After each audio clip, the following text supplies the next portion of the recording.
ঢাকা বিশ্ববিদ্যালয় কেন্দ্রীয় ছাত্র সংসদ ডাকসু নির্বাচনে যেসব প্রার্থীর মনোনয়নপত্র বাতিল হয়েছে তা ফিরে পাওয়ার আপিলের শেষ দিন আজ।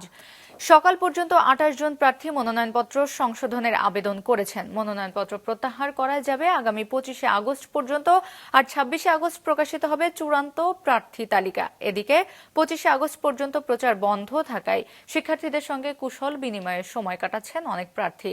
পাশাপাশি হেভিওয়েট প্রার্থীদের সময় কাটছে গণমাধ্যমের সঙ্গে অনুষ্ঠান ও সাক্ষাৎকারে।